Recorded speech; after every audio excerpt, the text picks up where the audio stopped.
Hello ছোট্ট বন্ধুরা, তোমরা কেমন আছো? আশা করি তোমরা খুব ভালো আছো, সুস্থ আছো। আমি সুজাতা ব্যানার্জি, আর তোমাদের সুজাতা ব্যানার্জির ইউটিউব চ্যানেল শিশুতীর্থ অনলাইন ক্লাসে স্বাগত।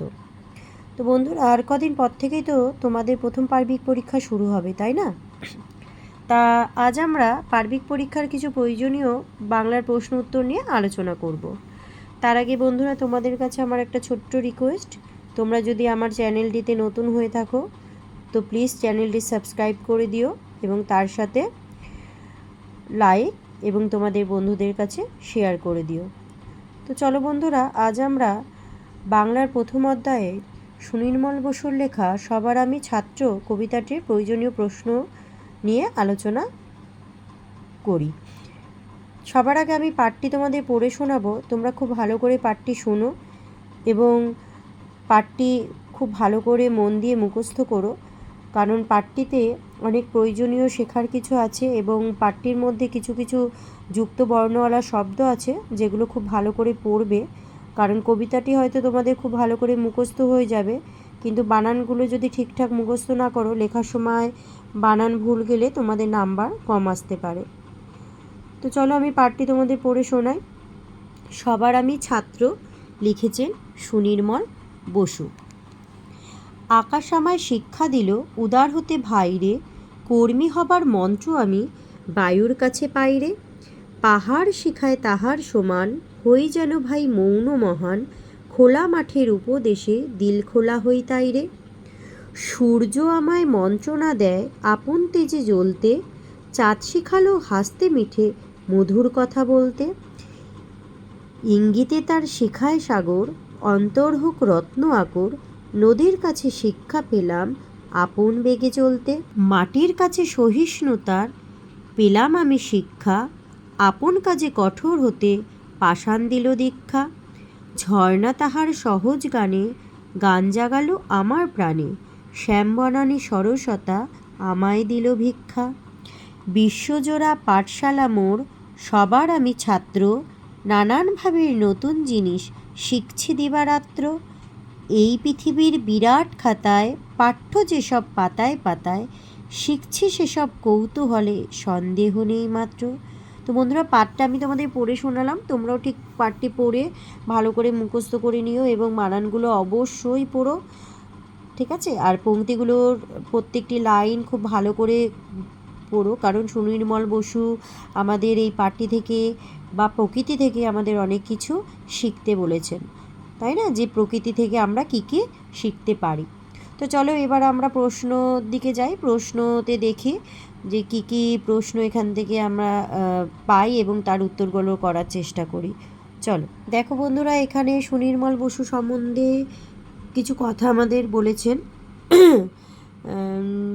কি বলতে চেয়েছেন যে 1902 সালে বিহারের গিরিডি শহরে জন্মগ্রহণ করেছিলেন সুনির্মল বসু। ওনার প্রধানত ছোটদের জন্য তিনি ছড়া, কবিতা, গল্প, উপন্যাস, নাটক ইত্যাদি লিখেছেন। ছবি আঁকতেও তিনি খুব ভালো পারতেন। তার লেখা বইগুলি হলো ছানা বড়া, ছন্দের টুংটাং, বীর শিকারী, বেড়ে মজা, হইচই, কথা শেখায় ইত্যাদি। তিনি 1956 সালে ভুবনেশ্বরী পদক পেয়েছিলেন।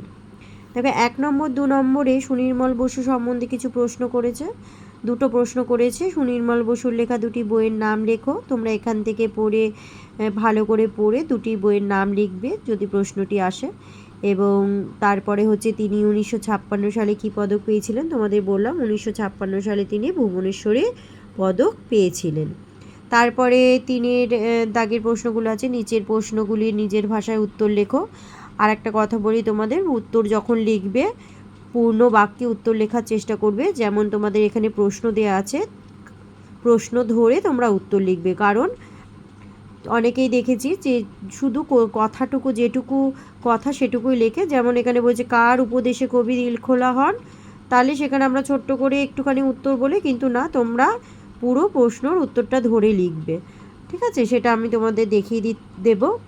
আর তারপরে আছে 4 দাগে সন্ধি করো, সন্ধি করে লেখো।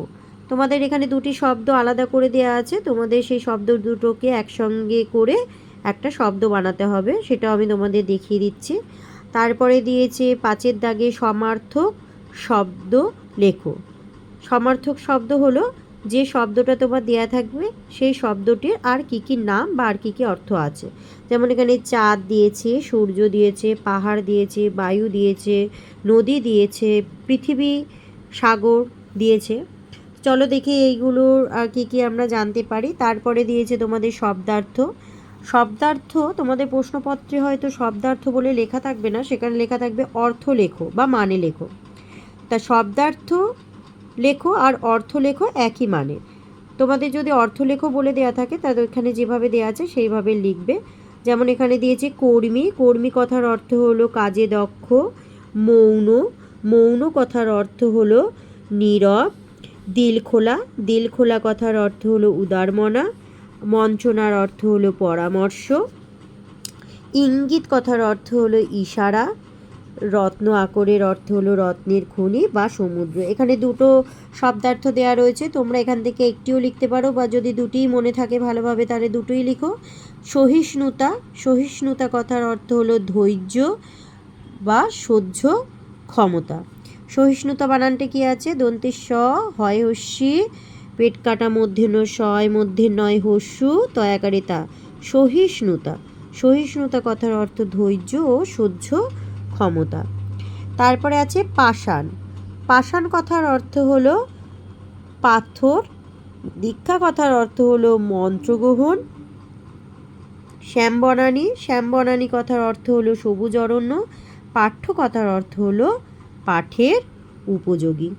তো বন্ধুরা অবশ্যই তোমরা মুখস্থ করবে রিডিং এবং বানান। দেখো এখানে অনেকগুলো কিন্তু কঠিন কঠিন বানান রয়েছে, সেগুলো তোমরা ভালো করে পড়ো।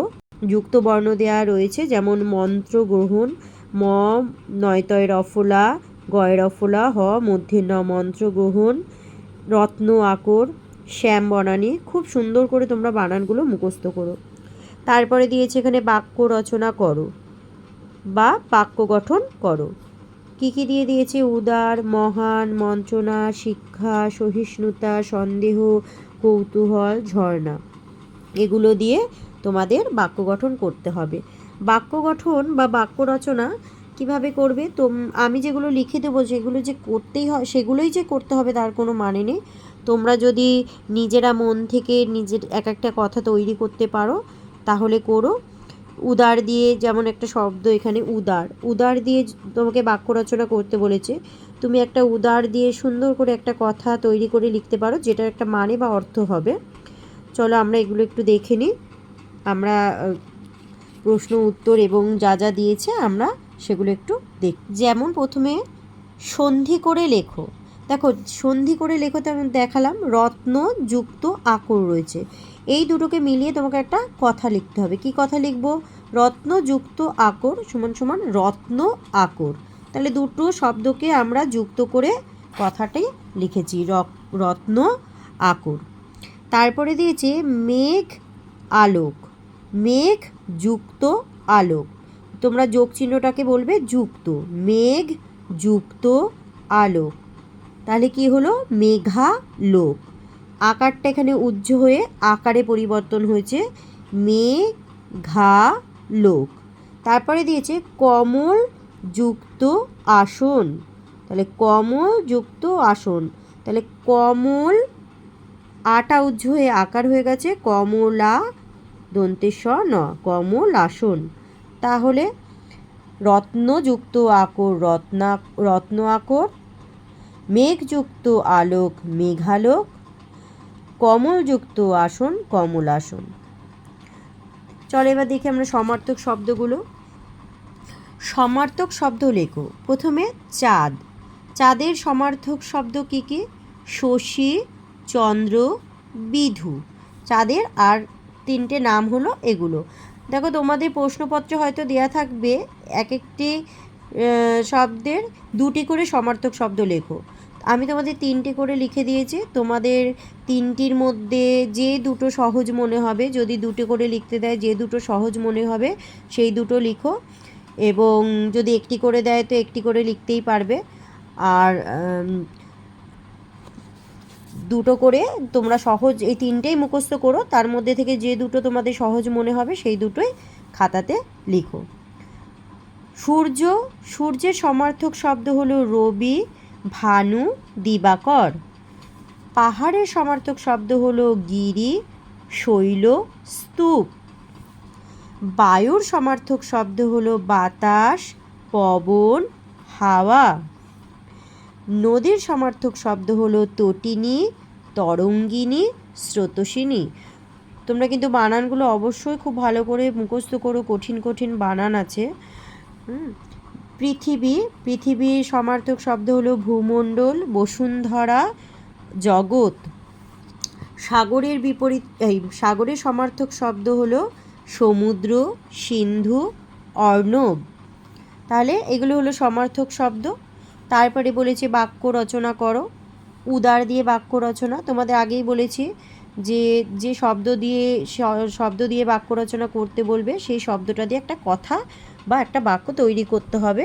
সেটা তোমরা নিজেরাও তৈরি করতে পারো, আর যদি মনে করো তোমরা পারো না তাহলে এখান থেকে দেখে নিও। উদার দিয়ে বাক্য রচনা, কেউ সাহায্য চাইলে উদার স্বভাবের মানুষরা ফেরান না। মহান দিয়ে বাক্য রচনা, মহান দিয়ে বাক্য রচনা, নেতাজি সুভাষ একজন মহান দেশপ্রেমিক ছিলেন। মন্ত্রণা দিয়ে বাক্য রচনা, কখনো গুরুজনের মন্ত্রণা অমান্য করতে নেই। মন্ত্রণা মানে আমরা কি অর্থ পড়েছিলাম? মন্ত্রণা মানে পরামর্শ, তাই মন্ত্রণা দিয়ে আমরা বাক্য রচনা করব, কখনো গুরুজনের মন্ত্রণা অমান্য করতে নেই। শিক্ষা দিয়ে বাক্য রচনা, বাবা মায়ের শিক্ষা একজন শিশুর ভবিষ্যৎ গঠন করে। তুমি এখানে অন্য কিছুও লিখতে পারো, শিক্ষকরা আমাদের শিক্ষা দেন, এটাও লিখতে পারো, বা অন্য কিছু তোমরা যেটা জানবে সেটাই লিখতে পারো। চলো এবার দেখি কি কি প্রশ্ন দিয়েছি, প্রশ্নের উত্তরগুলো আমরা করি। দেখো 3 দাগের প্রশ্নগুলো ছিল, নিচের প্রশ্নগুলির উত্তর দাও। নিচের প্রশ্নগুলোর একে কি আছে? সুনির্মল বসুর লেখা 2টি বইয়ের নাম লেখো। তাহলে তুমি লিখবে ঠিক এরমভাবে পূর্ণ বাক্যে উত্তর দেবে, কখনোই শুধু নাম দুটো লিখে দিও না। সুনির্মল বসুর লেখা 2টি বই, টুনটুনির গান ও হইচই। তিনি 1956 সালে কি পদক পান? তাহলে উত্তর লিখব, তিনি 1956 সালে ভুবনেশ্বরী পদক পান। তারপরে বলেছে নিচের প্রশ্নগুলির নিজের ভাষায় উত্তর লেখো। সেই একই রকম তুমি পূর্ণ বাক্যে উত্তর দেবে। কার উপদেশে কবি দিলখোলা হন? খোলা মাঠের উপদেশে কবি দিলখোলা হন। 2 নম্বরে পাষাণ কবিকে কি শিক্ষা দিয়েছিল? তাহলে লিখব, কঠিন পাষাণ কবিকে কঠোরভাবে পরিশ্রমের মাধ্যমে নিজের কাজ করে যাওয়ার শিক্ষা দিয়েছিল। তারপরে বলেছে কবি কার কাছ থেকে কি ভিক্ষা পেলেন? কবি শ্যামবনানীর অর্থাৎ সবুজ বনের কাছ থেকে মনের সরসতা ভিক্ষা পেলেন। কে কবিকে মধুর কথা বলতে শেখালো? আকাশের চাঁদ কবিকে মধুর কথা বলতে শেখালো। নদীর কাছ থেকে কি শিক্ষা পাওয়া যায়? কবির মতে বহমান নদীর কাছ থেকে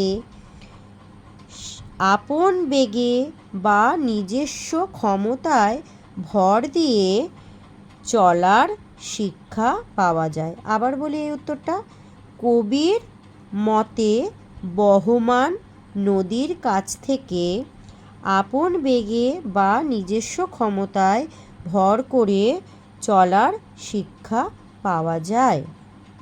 তো বন্ধুরা, সবার আমি ছাত্রর সবকটি প্রশ্ন এবং সমার্থক শব্দ যা যা প্রশ্ন তালিকায় রয়েছে আমি সবই তোমাদের করে দিলাম। তোমরা খুব ভালোভাবে পড়ো এবং খুব মন দিয়ে পড়ো, বানানগুলোও পড়ো। পরের পার্টে আমরা বাংলার অন্য প্রশ্ন আলোচনা করব। তোমরা খুব ভালো থেকো, সুস্থ থেকো।